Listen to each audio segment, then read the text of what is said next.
Un giro simbolico a bordo del sidecar guidato dal presidente della provincia di Treviso Stefano Marconi e la sindaca di Carbonera Federica Ortolan per inaugurare la nuova rotatoria collocata nello snodo critico tra la strada provinciale 60 e via Brigata Marche.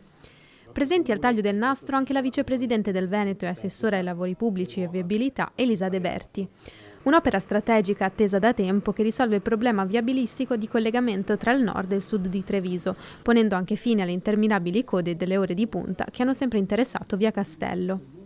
L'intervento ha consentito di riqualificare e mettere in sicurezza un tratto di strada considerato problematico. Sono stati 2 anni intensi tra progettazione e appunto meno di un anno per la realizzazione dei lavori, appunto per arrivare a questo primo stralcio. È una rotonda appunto che rispetta la conformazione del territorio e anche la collocazione vicino appunto a una villa storica così importante come Villa Passi.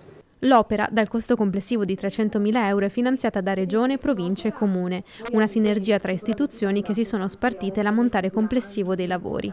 Sono 147.000 euro i finanziamenti dati dalla Regione, 90.000 quelli provenienti dalla Provincia, i restanti 63.000 impiegati dal Comune. Obiettivo dell'opera quello di migliorare la rete viaria del territorio nell'ottica di tutelare la sicurezza dei guidatori, ciclisti e pedoni.